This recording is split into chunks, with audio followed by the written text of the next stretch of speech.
The Secrets of Technology is brought to you by the StarQuest Production Network and is made possible by our many generous patrons. If you'd like to support the podcast, please visit sqpn.com/give.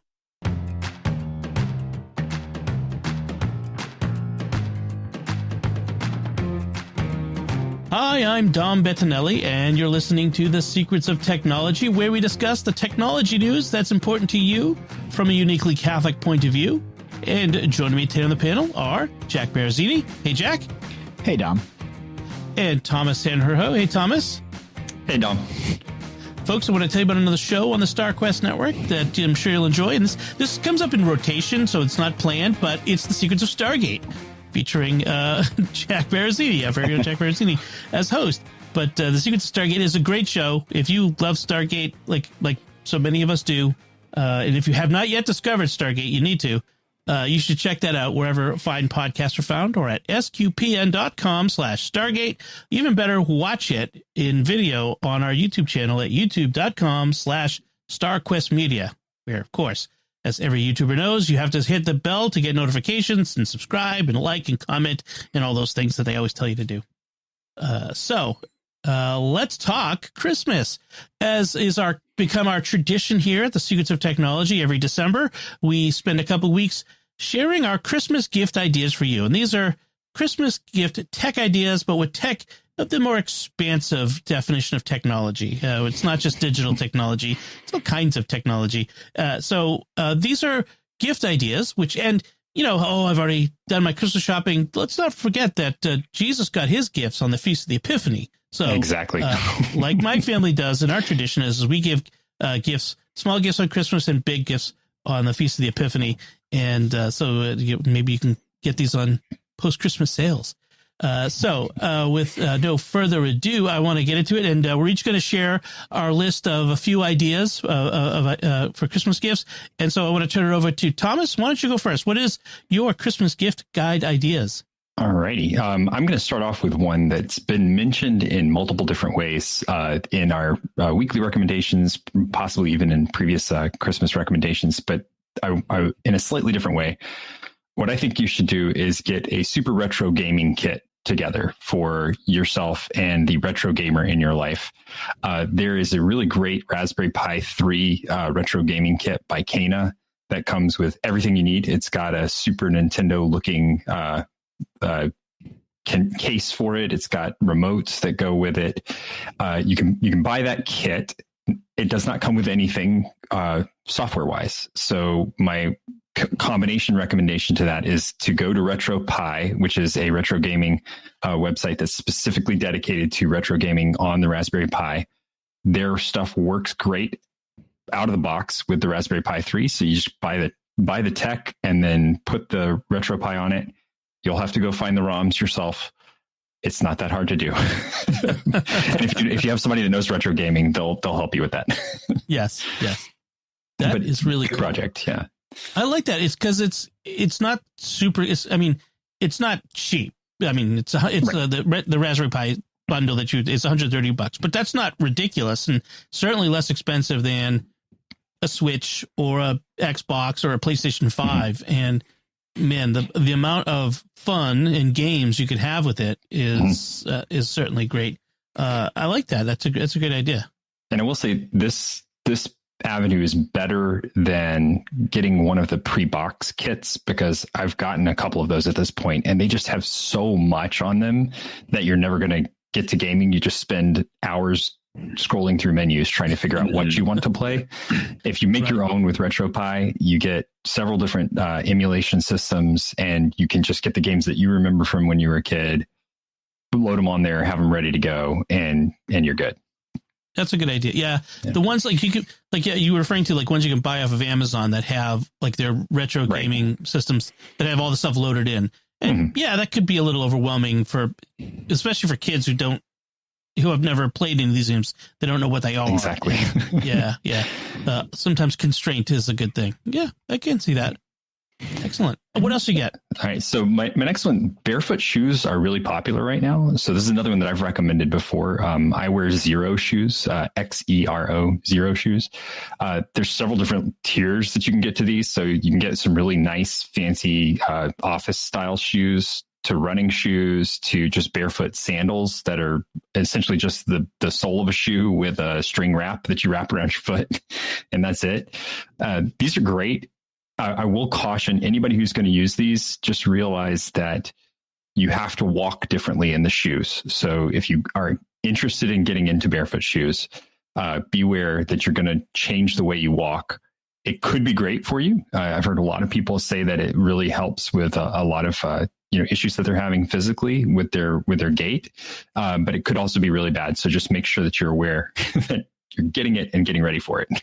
So give us the 30-second or 1 minute explanation. What are barefoot shoes? What's different about them? A barefoot shoe is like a minimalist shoe. There's very little between you and the ground. So if you think about your shoe, normally it has a sole that's pretty thick and cushions you from a lot of what you're walking. And a lot of what you do when you walk is you hit your heel first and then roll your foot forward. Well, with barefoot shoes, you tend to do the backwards of that. You walk on the balls of your feet and place them down. And so you can feel everything under your foot as you're walking, which is a really weird experience at first, but so awesome after a while once you get used to it. It's because when you walk barefoot, that's how you walk. You walk exactly the ball of your foot first. And then it's why when you walk outdoors in your bare feet or even around the house in bare feet versus in the shoes, it feels different. And I don't know that I was ever conscious of that. That I was, shoe on, shoe off. I was landing my foot differently. But yeah, I remember as a kid learning at one point that if I were to run with just putting the balls from the ball of my foot, I ran faster. At least I felt more light footed. Yeah. You tend to change the way you run too. You move your weight when you're running rather than actually just, kind of driving with your feet. Yeah. You actually lean forward a little bit and have a little more balance. So it's really, and also to be clear, these are not toe shoes. So anybody who's listening to this and they're like thinking about the shoes that wrap around your toes, I don't like those. So that's not what I'm recommending here. These look just like regular shoes. They just are much thinner and a nicer fit and feel to walking. Yeah, thank you for pointing that out because I get the heebies by thinking of putting toe shoes on. Yeah, it's a totally different animal. I think that fad is done, thankfully. Yes. Yeah, I mean, they were thin. I mean, that was the idea with those is they were thin and almost like not having anything on, but getting the benefit of protection. But this gives the same thinness and benefit of protection but looking like a traditional shoe. Right. These look like, regular shoes. So that's really nice. Yeah, excellent. I wore them to the office and everything, so they're great shoes. Yeah, see, they've got like hiking and shoes, which is kind of interesting. So they're tall enough to give you ankle support, but they let you feel out the trail. Actually, I think that's really great. Feel where your foot is going down on the trail or on whatever you're stepping on, and getting better really good for traction. Yeah, hiking when you hit like a gravel terrain, it's really good for that. So, awesome. Yeah. That's a good pick. All right, what's next? All right, so my next one's a practical one. So some people just like like a practical gift. We got these Tommy smart ceiling fans, and we got it because we have all the smart house stuff, and so I wanted to get some fans that kind of fit that theme, and we got one for all of the rooms. It's really awesome. They interleave with your Amazon technology really easily. So if you have a virtual assistant or a vocal assistant that you can call out to, you can just ask them to turn on and off the light. You can ask them to change the settings of the light. This one comes with LEDs that have a span of colors, and the light and the fan are separate. So you can control them both just by calling them different things inside of the assistant. So really, really great. They're great fans too, but really nice. All of the smart functionality that comes along with them. That's really cool. Yeah. My ceilings are not high enough. I'm not that tall, but it would be like a foot and a half from my head. Right. But the idea of ceiling fans, ceiling fans are just great for energy efficiency in your home, moving the air around so that the hot warm air doesn't get stuck at the ceiling in the winter or vice versa. But having smart ones, because gosh, it's one thing I always hated was like leaving. They always get like things get left on. That's why I want like smart fans and I want a smart space heaters, but I haven't found any yet. Because gosh, a space heater is a huge energy suck. I mean, it just, and the kids will turn one on and then leave the room, and it's like, turn it off. I'm doing the dad thing, But the ceiling fan is a great start. I like that idea. Yeah.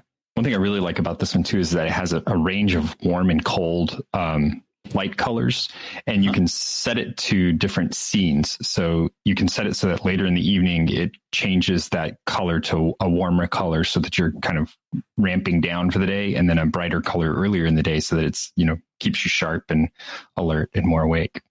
Nice. So just lots of fun stuff you can do with it. Cool. All right. Excellent. So what else do you have? My final one is a recommendation for this is an object that is called the multi-tool device for geeks. So if you've ever had a Leatherman and you've had all of the different tools in a Leatherman, you know that it has lots of different stuff that's useful all over the place. Well, this is the Flipper Zero. And it is a multi-tool that has an infrared scanner. It has an infra reader so that you can read the radio signals. It has ways that you can track. You can copy your key onto it, so that if you have like a key fob that you need, you can copy the key fob onto it, so that you can have an extra just to be able to ping things. Lots of different interesting functionalities. So sub 1 gigahertz receiver, RFID, low frequency scanner.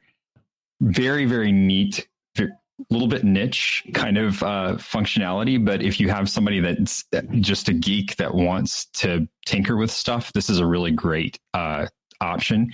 It's pricey for what it is, because it really, in all honesty, it is sort of just a novelty item, and it verges into that realm of the hacker space of things. So people will figure it out, but at the same time, it's also just a really handy tool to play around with all of the different signals that are around you all the time, learn what they do, and be able to interact with them better.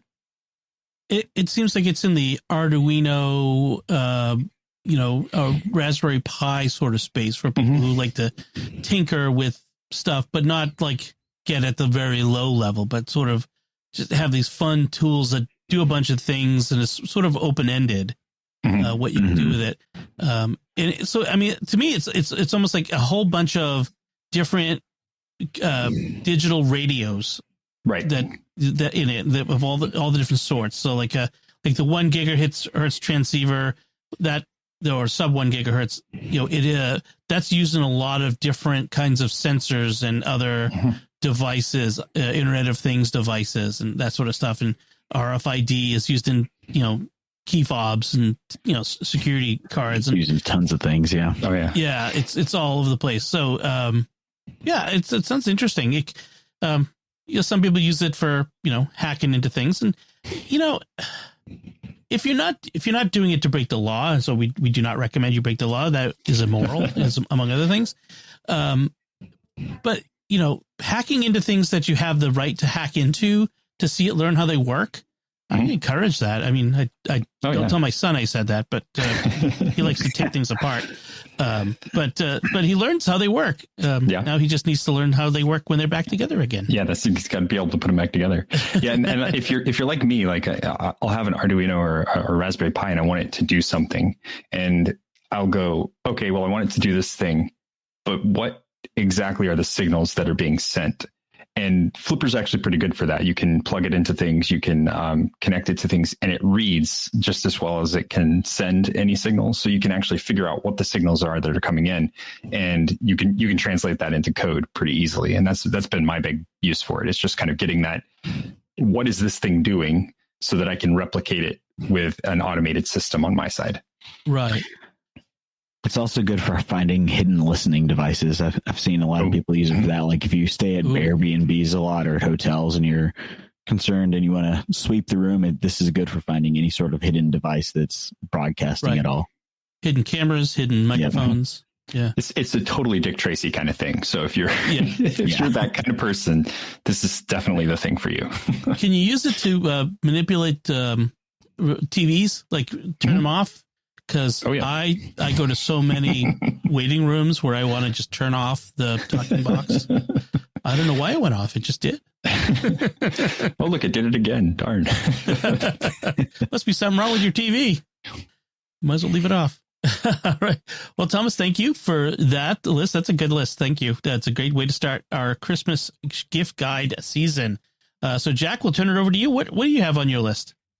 The first item on my list is the iFixit Manta driver kit. It's basically a multi-tool kit that includes 2 different driver handles, and it's got 112 different bits, all sorts of hex screws, all those weird little unusual ones that if you're taking apart things like electronics or even if you just need to fix your glasses, this thing is great to have around. Yeah.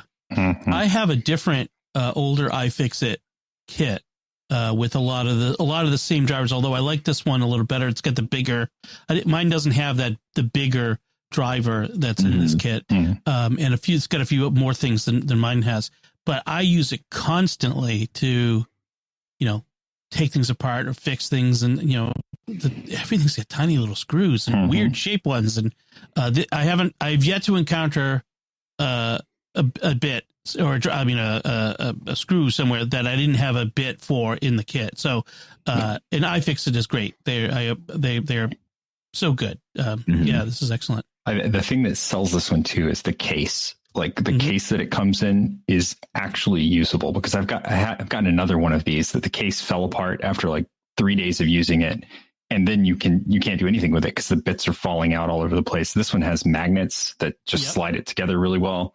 It's got foam inserts for all of the bit drivers. I love this thing too. And the top the top of the tray is magnetic too, which is nice. You can put all your different screws up there. It holds them in. That's excellent. Yeah, I like that. Have a place to put the screws, and it's right now it's on sale for $56. So that's a really good deal for 112 bit driver kit. They have all kinds of tools at iFixit as well. They have the super tiny tweezers and the spudgers and all kinds of gadgets for getting inside things, because that's what they're about is fixing your own stuff. And the other thing that iFixit has, which I've recommended for years, is they have repair guides for all kinds of. They started with computers, but now they do all kinds of stuff that they do repair guides for. And they sell parts if you need to get parts as well. So yeah, excellent, very good pick. What next? The next item on my list is the Yoto players. They have several different models.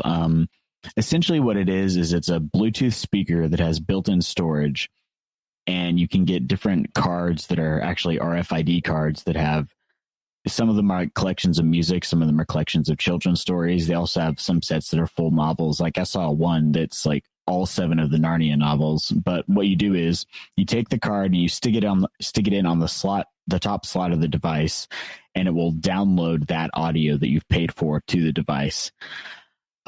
It's really good for kids because it has like built-in alarm clock system. It actually has like a red light versus green light kind of system, so they can know when they're going to get up. And it's a way to give your kid the ability to play different audio without giving them a full unfettered access to the internet. Right. That's the excellent thing. So it looks like a kid's device. It's got the big it's geared towards children. Yeah, it definitely is. Does it do Bluetooth at all? Or is it just the cards? As far as I know, it's just the cards. But it also has a system where it comes with blank cards that have a QR code on it, because you can pair it with an app on your phone, and you can make your own audio mixes to put on a card. So whatever audio you want to put on there, you just upload it to their website, and then you pair it with that particular card you get, and then you can stick it in there and play it. I like it a lot because it has that tactile part of listening to things that you don't really get anymore with MP3s. So even though the card is technically unnecessary, I think it's cool that you can get these different cards that have the audio, so you're able to pay for it legally. There's no subscriptions associated with it. That's nice. There's like a Yoto mini player, which is more portable, I guess. But it looks like you can connect headphones, which is nice. Yeah, you can do headphones. It charges over USB-C. That's awesome. Because that was one of the things early with us is we ended up giving our kids like old phones without phone service. Mhm. But, they had to have internet on them to get this, the Wi-Fi, they had to have Wi-Fi on them anyway, to get stuff onto it. And you had to set up all the controls, all the, parental controls and make sure they weren't circumventing it and stuff. But, all we wanted was to be able to give them books, audio books and music. And it looks like this sort of thing, for certain kids, especially, younger, this looks like it would be for like 3, 4, 5, 6, 7, 8, probably up through 8 or 9, maybe. Yeah. Mhm. Yeah. I think even a 3-year-old could figure out how to work it. The controls look very simple. Yeah, it's very, very minimalist design. It kind of reminds me of the Teenage Engineering, that design firm. They do a lot of very, very bright primary colors, big switches and knobs.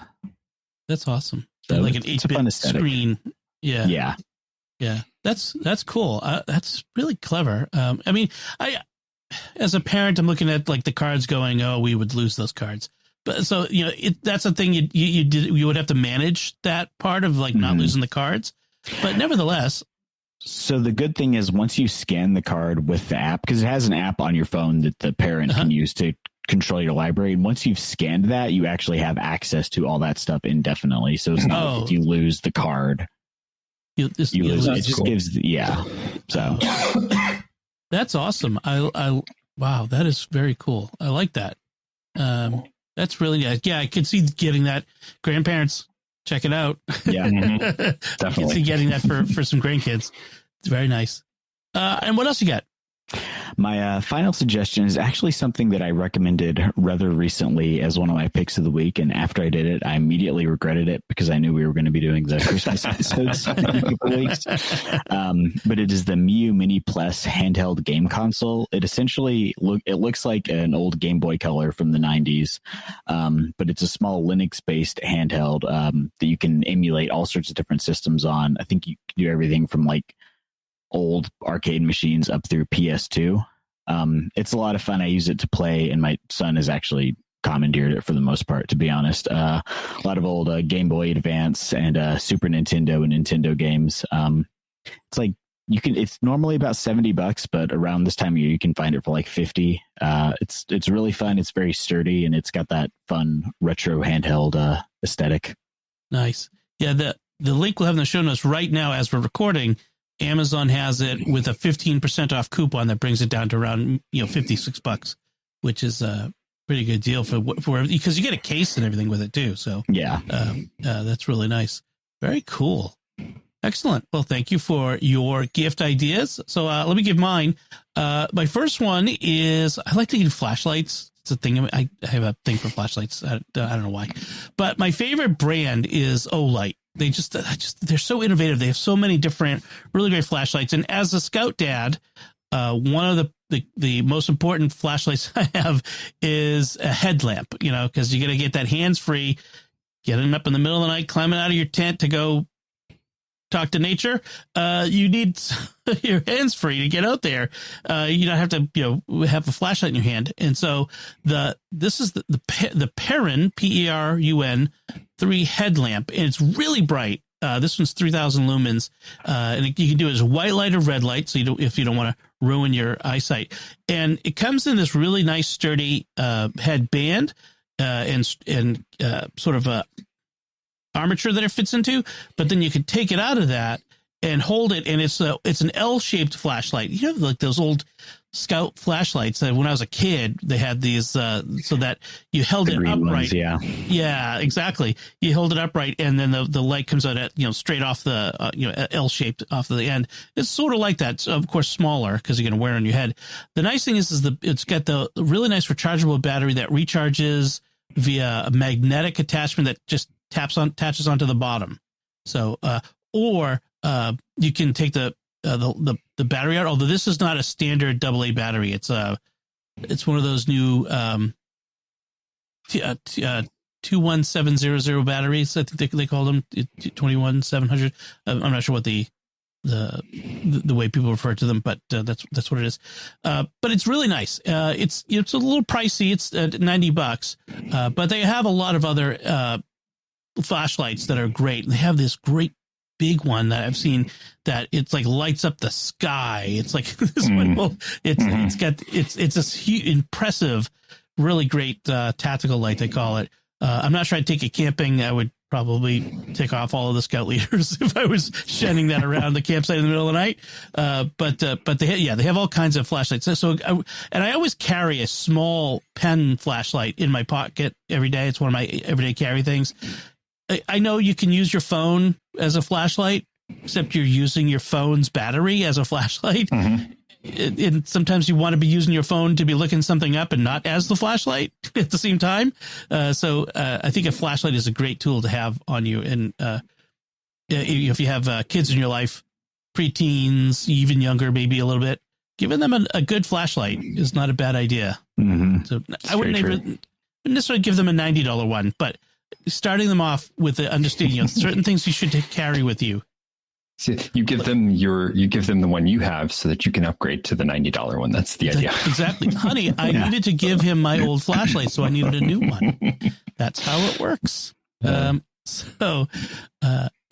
do you guys, are you flashlight guys? I mean, do you? Oh yeah.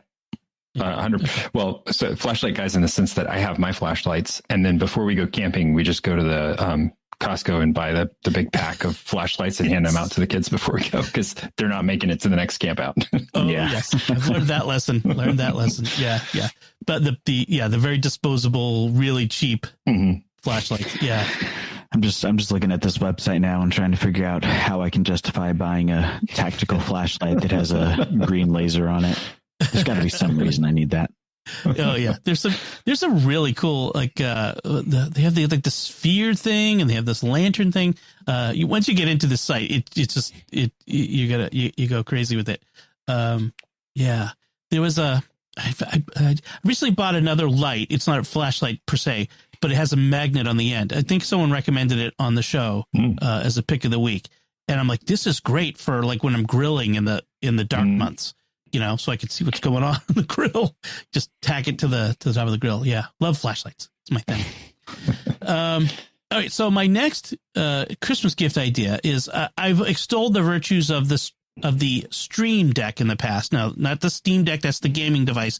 Stream Deck is basically it's a keypad you attach to your computer that it's a programmable, so that it has this software that lets you change the keys to do whatever you want it to do. You press the button and it can launch an app or run an automation or all kinds of things. And you can have it change what the buttons do based on what application you're in on your computer and that sort of thing. And each key is a tiny little OLED screen so that the key can change, have a different image on it. And in fact, you can have it dynamic. I have some keys on mine that show me the temperature in the office, and another one that shows the outside temperature here. It gets the weather. So you can do really complicated things.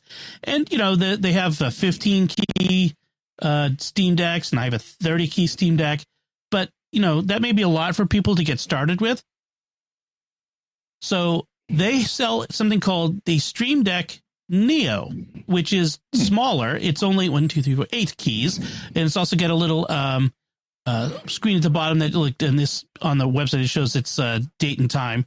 And it's a great way to get started. And it's a nice thing to maybe give to someone who's, wanting to do a little more with their computer, starting to do a little more. They call it the Stream Deck because it's intended for people maybe doing video streaming. So if you get someone in your life who's starting off doing some video streaming, this would be a great thing. It helps, change views and that sort of thing. So yeah, it's $99, which is cheaper than the bigger one. I'm just looking at this and I want to buy a bunch of these and build out like a console of the original USS Enterprise with all the jelly bean buttons they had. That's what this reminds me of. You could put all the different lights on them. That'd be so great. I have the 30 and a 15 mounted above it because there's a guy on Etsy who 3D prints stands that you can put them in. So you can have, I've seen streamers with their setup, and it looks like the console of a 747, it's just like buttons everywhere. I'm not sure I'm that bad, but and they sell like pedals. Like you can have like a pedal on the ground. You can Oh my gosh. press it in different directions. That's more than I'm ready for at the moment. But yeah, Elgato has lots of great products for people doing streaming. But this goes beyond streaming. You can use this for regular productivity. I use it to do all kinds of things. Like I have a button where if I press it, it opens up remote access to my computer I have as set up as a server, and I bring it up on screen, and I can just work from there. And just one button to bring it up. You know, it's really, really handy. I really, really like it. So this last one is it's not digital tech at all, but I gotta say maybe I don't know. I don't want to get dramatic about it. I saw someone talking about a influencer, shall we say, talking about this next one, and it convinced me that I need to get one. And it's called the Prepared Hero Emergency Fire Blanket. And what it is it's this blanket. It's a big piece of fabric that it comes in this bag. You hang it somewhere in your kitchen, say near your fire extinguisher, and it has these handles. And if there's a fire, like say a fire in a pan or a fire, you know, on the table, like someone spills something and it catches on fire, you pull this out and you open it up and you throw it on top of the fire and it will smother it, whether it's a grease fire or, any other kind of fire. I don't know. I'd have to look up and double check on the electrical fire stuff, but just any other regular fires, like, or if your grill catches on fire, that's the one that they show a lot of, and it smothers it. It's made of this safety material that it doesn't burn. You know, it'll scorch, but it won't burn through. And in fact, they were showing how you can put it right on top of a fire and put your hand right on top on the outside, and there's no heat. Like it just doesn't transfer heat through. Fire extinguisher is great, obviously, if you know how to use it, and there are certain circumstances where you should definitely use a fire extinguisher. But a fire extinguisher also can make it. A chemical fire extinguisher makes a giant mess, and not all fires necessarily need a fire extinguisher. So this is another option. The other thing they mentioned is you can also drape it on people. So if someone gets their clothing on fire, you can sort of wrap it around that body part and to smother it. So never expires. That's another thing. Fire extinguishers eventually expire. I got it, and then I showed it to everyone in my family and explained how it worked, which is, if you're going to get something like this, you got to make sure everybody knows. Yep. But it's not expensive, and this particular influencer was talking like stories that he had recommended it, and then people were writing in stories of how like an 11-year-old kid saved his family's life by putting out a fire that they saw had started on the stove, and like crazy stuff like that. So I said I need to get something like that. And this one, they bill it as specifically recommended for fires that your fire extinguisher shouldn't be used on. So like grease fires or electrical fires is one of the ones that they do mention. Okay, they do mention electrical fires. Okay, that's I couldn't remember, but that's good. Yeah, all right. So definitely, that's excellent. Yeah. So get this as a gift for your family, folks. If there's anyone you like, good thing to take bouts too, because it's you don't have to lug it around as a fire extinguisher, but having it handy to put out a fire if you need it to would be really great. That's a great idea. I should get a second one and put it in my camping gear. That would be really good. Or even just in your car. It'd be good to have. Mm-hmm. Yep. I agree. Excellent. All excellent ideas. So last episode we had, I was talking about, we were doing this Christmas gift guide, and I asked if listeners wanted to write in with their suggestions. So we got one from a suggestion, Ted Coville. He writes in and he sends, of course, there is the contractually obligated recommendation of the SetApp tools. Yes, SetApp. Thank you. Take a drink. Listeners will understand and expect SetApp to be mentioned at least twice in every episode. And if folks don't remember, SetApp is the Netflix of software for the Mac and iOS. And he also says, I'm sure that JSOX also has a new cooling fan for the Steam Deck, which is another reference to my longstanding effort to find a working cooling fan that will last on my Steam Deck. But his real suggestions are, he says, they're not necessarily electronics, but they do use electricity. says, I've been in my home for 30 plus years, but it took me 25 years to break down and buy an angle grinder. I spent hours trying to cut some bolts to remove a swimming pool diving board using a reciprocating saw with limited success. I bought the angle grinder and it cut the bolts like butter. Since then, I found many uses for the tool. I have to say, if I have a tool that I can cut bolts like butter, I would find many uses for it. Oh, yeah. There's nothing quite so satisfying. And then he also adds the Dremel Multimax oscillating tool. I purchased this when I was remodeling my bathroom. As with the angle grinder, I found many uses for this tool. And yes, a Dremel is one of those things you just got to get a kit. And then when you inevitably encounter a thing where you need to cut something or grind something or, something, that's just the right size for a Dremel, you'll thank yourself for having gotten it. So do you guys have an angle grinder? I don't, but it sounds like I need to get one. It's one of those tools that will find uses. Yes. I mean, I've run into times where I've been, trying to cut through something or loosen something, and if I'd had an angle grinder to cut right through it, I think I might have done so. And maybe to my regret, but yes. Because I did it out of frustration. But I've used my Dremel as an angle grinder. But, yes, so you can get a lot of mileage out of a Dremel for sure. Yes, you can. All right. So I think that completes this week's set of Christmas gift guide ideas. And we'll have a couple more weeks of the same with our other panelists coming up. But for now, we'll put a pause on that here and then take a moment to thank our patrons who make it possible for us to create the secrets of technology, including Luca C., Stephanie D., Mark T., Theo V., and Paul B. Their generous tax-deductible donations at sqpn.com/give make it possible for us to continue the secrets of technology and all the shows at StarQuest. And you can join them by visiting sqpn.com/give. And folks, just as a heads up, every year I send out a message around this time asking folks to consider the end of the year. This is the time when nonprofits like SQPN raise the most of our money in order to keep doing what we do. And so we really do appreciate your generosity at this time to help us continue to bring this and all of our other programming to folks. We really do appreciate it. And if you have not yet become a supporter, we really would appreciate that financial support. This StarQuest show is also brought to you by Exodus 90 and the Exodus 90 app. Men, we are called to share the hope and joy of Jesus Christ.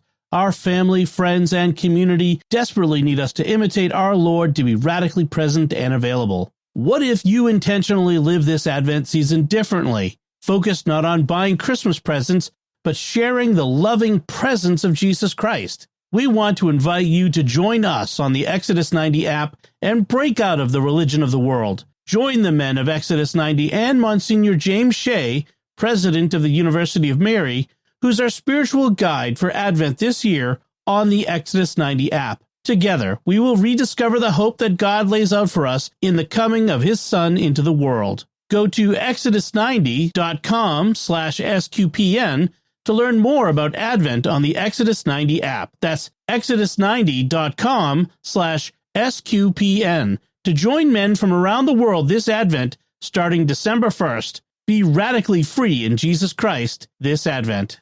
So let's move on to our headlines. And our first one, I love space headlines. We should definitely do that space show one of these days, guys. We should. Really, yeah. So this one comes from the MIT Technology Review, and it says the moon is just the beginning for this waterless concrete. And it talks about how they've been developing a new sulfur-based compound that could be used to 3D print concrete buildings or structures on the moon. Since water is at a premium on the moon, you want to have something that you don't need to use precious water to build. And you also don't want to haul stuff from Earth or Earth's surface to the moon, because every kilogram costs $1 million to take to the moon. So this would use the lunar soil, the lunar materials to be construction things. And that's the thing that kind of gets me, is we're at the point now where we're seriously talking about building a permanent lunar base. What do you guys think of this? Is this, I mean, it's exciting kind of on its face, but even in the details, in the broad terms, but also in the details. What do you guys think? I think this is the kind of thing where if we are to actually become a multiplanetary species, these are the like engineering steps and all those little details that you're going to have to figure out, because there's no way we can haul everything from Earth. We're going to need to figure out how to use the resources in situ to put everything together. Same thing with like mining asteroids and stuff like that. Once you get out there, you're going to need to actually figure out how to use the resources. And as with a lot of space technology, I feel like there's going to be the advances they make with this for this specific purpose are going to trickle down, and we'll find advantages here on Earth. Yeah, that's the way a lot of this stuff tends to go. Is like you invent it for space, and then we go, oh well, this is actually really useful here. So let's try this. Let's Velcro. Everybody has something Velcro in their house. That's a space technology. It is in your house. Yep. So that's something they actually specifically point out is that you could. There are, especially in water poor areas like the deserts, using sulfur-based concrete instead of water-based concrete could be a way to build things without having to use water to do that. I think this benefits us beyond just building something on the moon. This sort of, but even like the engineering steps, all the ways engineering things that have to get there, they have trickle down effects into other areas as well. So even that are not directly related. Like, I mean, just 3D printing buildings is another huge thing. Well, just the fact that we're now talking about taking 3D printers into space. I love that. But then the science behind this is really cool too, because we just picked an element that happens to be abundant on the moon. Well, now we've learned how to replace some of the things inside of concrete with another element. Oh, that means we can probably do that with other elements. So once we get to other planets, we can just start going, okay, well, what's there that we can use on that planet? Right. What do we have on Mars, for instance? Excellent. Yeah, so that's really cool. Also, in the article, they say the manned Artemis mission as early as September 2026, and I'm like mind blown. Like, wow, that's 2 years away. We could I'm just old enough that I don't really remember the Apollo missions, and I know you guys are younger than I am, so you definitely don't. But the idea that I could possibly see people walking on the moon in my lifetime boggles my mind, and it's just such a shame that we ever stopped. Yeah. So, looking forward to that. That's one of the reasons why I love the show For All Mankind, right? Because in that they never stopped, and it's awesome. All right, so our next headline comes from Apple Insider, and it's called. It says, "Leak: What law enforcement can unlock with the Gray Key iPhone hacking tool." And it's not really just an iPhone hacking tool; it's a smartphone hacking tool, because you can do Google phones with it as well, or Android phones. And Gray Key is one of these tools from these companies that work with law enforcement to help them crack phones for law enforcement investigation purposes, hopefully. So what's interesting is what leaked was a report of what they can actually break into. So what they have here is the iPhone list in this article of which, like, iPhones going and iPads going back to the iPad Mini 5, the iPhone 11, and then operating systems including 18.0, 18.0. iOS 18.0, 18.01, and then the betas. And it shows that as far back as iPhone 12 through iPhone 16, running 18, they can only have a partial access, which is probably things like metadata and file structure and anything that's unencrypted. But I find this very interesting. And then, also interesting the hurdles that they have to go through. And there's this constant battle back and forth between Google and Apple and these guys securing and unsecuring the phones. What do y'all think of this one? I think this is a good thing to show people and to get them to understand why you should always keep your devices updated. Yes. Yeah. Because as soon as Apple or Google update the operating system, these guys are locked out, but they've started the process of getting back in again. Right. Yep. And so it's a arms race. Yeah, well, this is a moving document, so don't ever get comfortable watching something say that it's only partial, because it's only partial for now. Now, yeah. And one thing to keep in mind is, like, someone might say, "Well, I'm not a criminal, so I don't have to worry about law enforcement using these to get into my phone." If law enforcement has access to it, other people that do too. You know, the criminal gangs. Not to mention, sometimes we have seen people who work for governments, including our own, the three of us here, Americans, have used these tools for the wrong purpose or for bad purposes. So, you know, if a backdoor exists, someone's going to use it. It's just inevitable. So it's important that we, like you said, Jack, you know, keep your phones up to date, operating systems up to date, be aware, you know, so that you can be safe in your goods, in your privacy.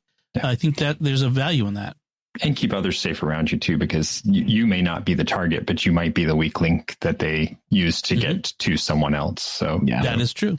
That is true. That's an excellent point. It's a community effort. Yeah. Yeah. So, we'll try to keep up to date with this and, you know, these sorts of stories, so that people are fully aware. One thing that we often talk about is kids and technology, and having access to it. And Australia has done something interesting, which is they've passed a law that bans kids under 16 from social media. So they are not allowed to use, and some of the regulation around this and exactly how this works is still got to be figured out. But the general outline is kids under 16 can't use social media, and it has to be gaming and messenger platforms are exempted, as are websites that can be accessed without an account, which is like YouTube. But if you have to log in, then kids under 16 can be have to be banned. And of course, you have the usual suspects crying foul about this, you know, the social media companies themselves. But there's also some unexpected folks, like people who work in youth mental health. Some folks, not you know, it's never a monolith. Some folks were saying, no, this is bad. What do you guys think of this? I think this is an interesting take. I like it personally. We have strict rules in my house where the kids can't have even emails that are accessible to them alone until they're 13, which is the regulation. So I use Google emails, so they all have emails that are subbed to mine, so I can get into their emails anytime I want to and see what's going on. But we also have rules about any of the social media platforms. They have to wait until the legal restrictions on those sites are reached. So, you know, they can't have a YouTube account until they're 13. They can't have social media accounts. But we really keep it even more strict than that, because we're just not a social media household. So they don't have social media accounts other than Instagram, where they kind of share out things, you know, the art that they're doing, and they have a platform to be able to share their art out. But other than that, they're really not involved in it. How about you, Jack? I think I get where they're coming from, but I feel like this falls into that issue that most legislation around technology falls, where it's going to be written in a very specific way, and it's going to be easy for the companies to get around it. It's going to be easy for people who want to use social media who are under the age of 16 to get around it. And I think education and pressure on the social media companies is a better avenue to go down for, like, keeping kids safe online, rather than just saying kids can't get online, because kids are going to get online whether or not the law says they can or not. Right. When it comes down to it, parents have to really can't abdicate their responsibility to the law. They really have to be observant, because like you said, a kid can lie and say, I'm 16 and get an account. I mean, there are kids already doing that at, you know, 10, 11, and 12, getting accounts on platforms where it's supposed to be 13 and that sort of thing. Some of them with their consent of their parents, which just boggles my mind. There's one youth mental health advocate who says they get a lot of their contacts from kids via social media. I'm not sure that's an argument. That doesn't sound good to me. They did talk about that kids can use social media to keep up with their friends. And, you know, my kids are homeschooled, and a lot of their friends are around the country. So, but they don't use like Facebook and Instagram to keep up with those kids. My kids don't have Facebook accounts. The homeschool association we use has their own platform that is moderated and heavily, controlled for safety's sake. So that's what they use as their social media, and it works really well, apparently. So I highly recommend watching this TED Talk by Amber Case, who is a cyborg specialist. That's her field of study is cyborgs. So people becoming more attached to machines, which sounds goofy, but she makes an incredible case on why there's a huge difference between us, who are the generation that grew up before social media and then had to come into social media, and kids who are growing up with social media now. And the fact that we got to have an adolescence where we weren't online, where we were separate from everything. We learned all about ourselves and people around us without all of that. And then we got to do it a second time when social media came into play. Whereas kids today have to do both at the same time. And it's really, it's a big challenge. And she explains it so well. She kind of explains that whole concept and talks through that and what the difference in our society is because of it. So highly recommend it. We'll put the link in the show notes. It's really interesting, and it'll make you think twice about the fact that you are a cyborg. Like we're all the argument she makes is we are all cyborgs now. We all depend so much on technology that we really have become reliant on those pieces of tech that walk around with us all day. Yeah, try leaving your phone home tomorrow morning and going about your daily business without it. It's funny, actually, I cracked my phone screen a couple days ago, and so my phone I can still make calls and check text, but it's not really usable in the way it would normally be. And it's weird, the mental, it feels like going through withdrawal. Kind of. Yeah. You don't realize how often you look at your phone or you don't have it there. It's got to get my fix, but it's creepy. Yeah, I see people like to do tech fasts for Lent or Advent or whatever, and it's these days. Can you even take care of daily life without a phone now? Especially since we don't have a lot of us don't have landlines and that sort of thing. But putting it down for everything, but for not doing casual picking it up and using it things, going, we talked about camping a few times, going camping and leaving that phone. I went to camping a few weeks ago. It was raining a lot, so we weren't outdoors very much, and we're sitting in a cabin, and we're all just phones down, and we're all just so what do we do? Anybody bring any cards? Oh yeah. But it's weird. It's weird. It's a good question. Even as adults, we're kind of we've become dependent, and is that a good thing or a bad thing? It's something we'll keep talking about on the show. That's for sure. Mm-hmm. All right. So those are our headlines. And now, since we do a Christmas gift guide, which is essentially a lot of our picks, it seemed redundant to do picks of the week as we normally do. So this December, we're going to be doing something a little different. We're going to do our favorite Christmas something each week. And this week, we're going to do our favorite Christmas carol or music. Yeah, the Christmas song. It doesn't have to necessarily be a carol or hymn. Jack, why don't you go first? Why don't you pick your favorite Christmas carol or hymn or song? This doesn't really qualify as a hymn or a carol, and this also comes courtesy of my 8-year-old son, who's very into this band right now. It's the song I picked was "Christmas Truce" by Sabaton. They're a Swedish heavy metal band, and everything they sing about is historical battles. So, which I'm okay with my son listening to that because it gets him interested in history. But this song is about the Christmas truce that famously happened during World War I in 1914, and it's a good rockin' song. It's kind of reminiscent of Trans-Siberian Orchestra, but it's fun and it's Christmassy. And as one who's not really a Christmas music kind of person, I figured it fit. That's cool. Yeah, that was the famous one where the Germans and the English got out of their trenches and sang Silent Night together. Yeah, and celebrated Christmas together in no man's land. Yeah, that's cool. That's a good one. I like the slightly obscure song. Yes. Very awesome. Excellent.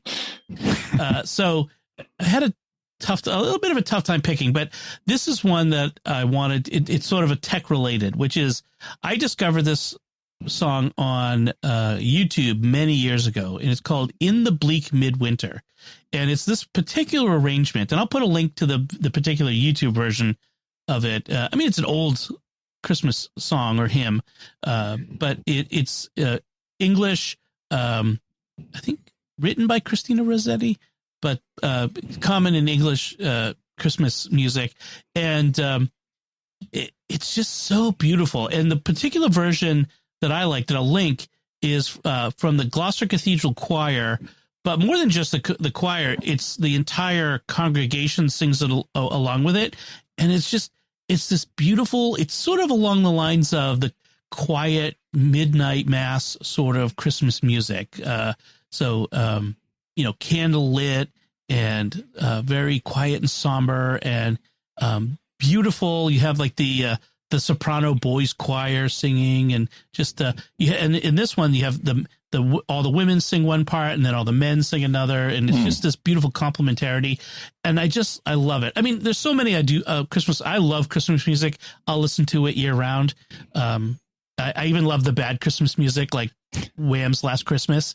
That was going to be my honorary pick. I was telling the guys that I lost Whamageddon on the very first Christmas song of the year when I told Apple Music to play Christmas music, and that was the song it chose.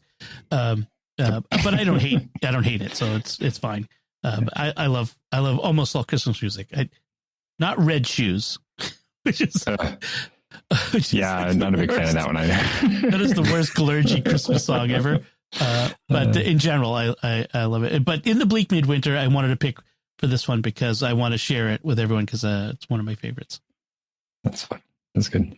How about you, Thomas? So I'm gonna do my serious one, which is "Good King Wenceslas." I love that song. It's a great Christmas song, but I have to pick a fun one because it's Christmas song, and this one kind of leads into the historical as well, just a very different kind of historical. So in 1987, they had a claymation Christmas celebration. Yes. So if anybody remembers that, it was fantastic. If you've never seen it or you don't remember it, go look it up because it's great. This is the song "Here We Come A-Waffling," which was misinterpreted by some of the claymation puppets as "Here We Come A-Waffling." And so there was a long gag about that. So this one picks up after the waffling gag and then actually has the "Here We Come A-Wassling" song, if you look it up on YouTube.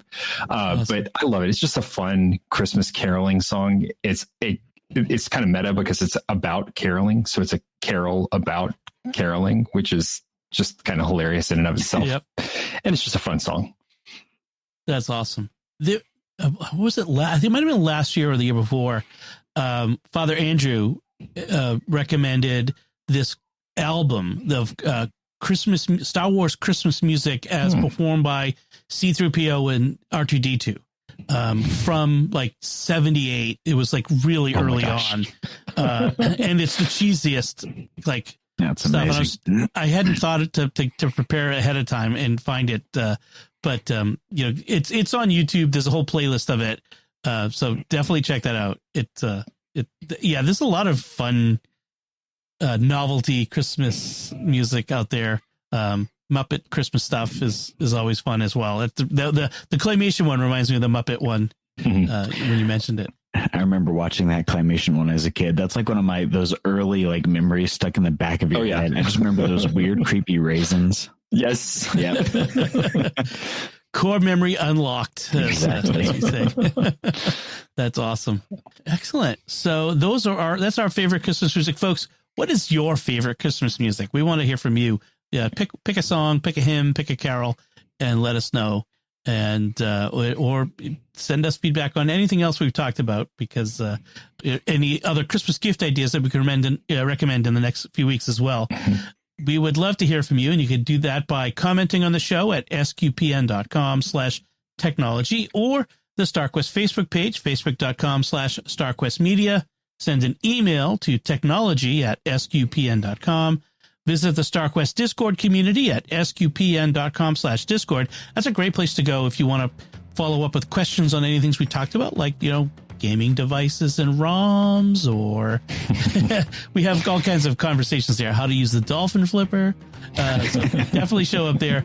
You can also find links from our discussion and our picks of the week, and especially our gift guide ideas, on our show notes at starquest.fm/TEC280. And be sure to follow The Secrets of Tech in Apple Podcasts, Spotify, TuneIn, your favorite podcast app, or on YouTube, where, as I said, you should hit the bell to get notifications. And until next time, Thomas Sanjurjo, thank you for joining me and sharing the secrets of technology. It's been great. Jack Baruzzini, thank you as well. Thanks, Dom. And once again, I'm Dom Bettinelli. Thank you for listening to The Secrets of Technology on StarQuest.